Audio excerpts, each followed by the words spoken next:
Hello বন্ধুরা, তোমরা সবাই কেমন আছো? আশা করি সবাই অনেক অনেক ভালো আছো, সুস্থ আছো, আর আমিও অনেক ভালো আছি। আজকে আবার শুরু করলাম নতুন একটি ব্লগ। আজকে প্রচুর প্রচুর প্রচুর ব্যস্ততা দিয়ে আজকে সারাদিন কেটে গেল। তো কি করে আজকে ব্যস্ততা হলাম এত, সেই ব্যস্ততাই আজকে শেয়ার করব। তো দেখো, এখানে আমি ডাইসে বসেছিলাম সকালে, তাই আমি এখন উঠলাম আর বরমশাই বসলো। এবার আমি উঠে কয়টা মুড়ি খেয়ে নিব, কয়টা বলতে অল্প একটু মুড়ি খেয়ে নিব। যে আমি আর পুচকি বসেছি। পুচকি চানাচুর দিয়ে খাবে না, তাই ও এমনি তেল দিয়ে নিয়েছে, আর আমি নিয়েছি চানাচুর দিয়ে। তো আমার বাগে একটা বাদাম পড়েছিল, চানাচুরের মধ্যে ছিল, সেটাই পুচকিকে দিয়ে দিলাম। তো পুচকিও খাচ্ছে, আমিও এটা তাড়াতাড়ি খেয়ে নিব। দেন আমার খাওয়া হয়ে গেছে। এবার পুচকিকে বলছে তোমার হয়নি, বলছে না হয়নি। তাই আমি ওকে বললাম তুমি থাকো, তাহলে আমি যাই, কারণ আমি না গেলে আবার ওইদিকে আমার শাশুড়ি মা উঠতে পারবে না।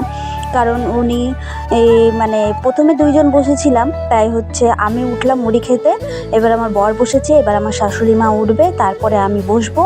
তাহলে আমার শাশুড়ি মা একটু রেহাই পাবে। আর এখানে দেখো আজকে কি রান্না হবে সেগুলোই আমার ছোটো ননদ কেটে নিচ্ছে। আজকে যা যা রান্না হবে তাই কেটে নিচ্ছে। তারপর দেখো আমি এই চায়ের থাল বাসন কয়টা মেজে চলে যাব ফুচকা ভাজতে। তো চলো একবারে ভাজার জায়গায় গিয়ে দেখা হচ্ছে।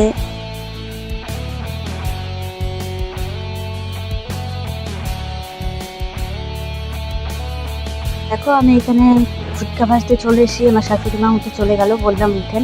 তো উনি এবার গিয়ে খাওয়া দাওয়া করবে, তাই আমি বসলাম।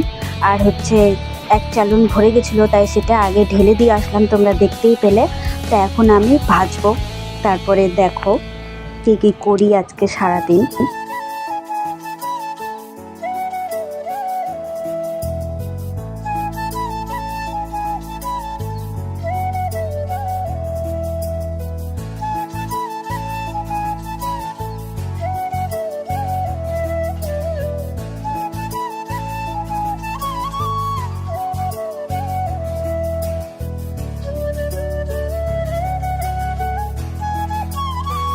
তো দেখো এখানে প্রায় দুপুর 2টো মতো বেজে গেছে, আর আমার ছোটো ননদ যাবে আজকে বাড়ি। তো রান্না টান্না সব কমপ্লিট হয়ে গেছে বাড়ির, আমরা 3জন শুধু খাইনি। আমার ছোটো ননদের খাওয়া হয়ে গেছে, ছোটো ননদ আর পুচকি খেয়ে নিল, কারণ ওরা বাড়ি যাবে। বাড়ি ওদের অনেকটাই দূর, ডালনা গ্রাম। তো ওইদিকে যেহেতু সন্ধ্যার পর গাড়ি টাড়ি টোটো বেশি পাওয়া যায় না, সেই জন্য ও বেলা থাকতেই বেরিয়ে গেল, বাড়ি চলে যাবে আজকে। এসেছিল বৃহস্পতিবার, তাই আজকে চলে যাবে। তো যাই হোক, ওদেরকে এগোতে এসেছিলাম, টোটোতে তুলে দিলাম। এরপরে আবার এই টোটো থেকে নেমে বাস নিবে, অনেক ঝামেলা আছে এদের যেতে।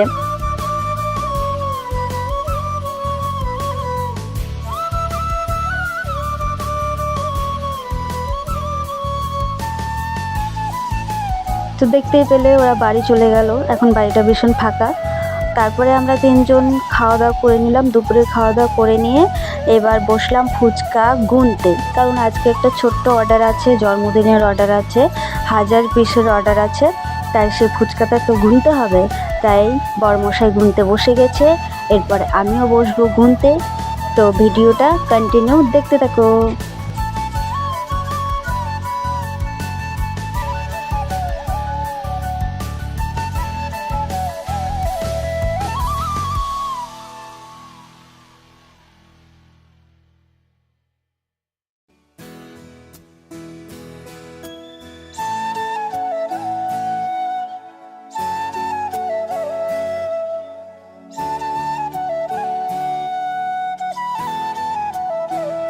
তো দেখো এখানে আমাদের দেখতে দেখতে 1000 ফুচকা গোনা হয়ে গেছে, আর এটা বাকি যেটা আছে ওটা 300টা মতো আছে।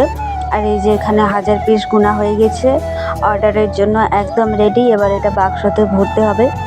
তারপর আমি ভাবলাম সুযোগের সদ্ব্যবহার করতে হয়, তাই কিছু অল্প ভাঙা ফুচকা ছিল, সেগুলোই দুজন মিলে বেছে ফেললাম।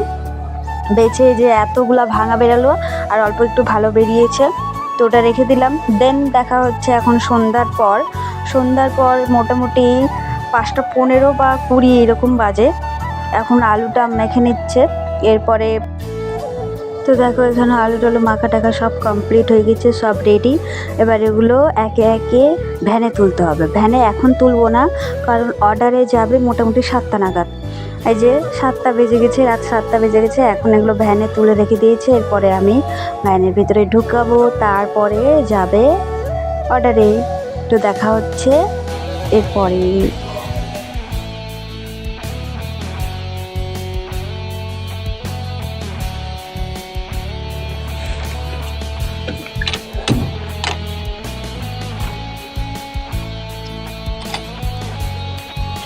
তো এখানে দেখো সব কিছু ডান, গুছানো টুছানো কমপ্লিট।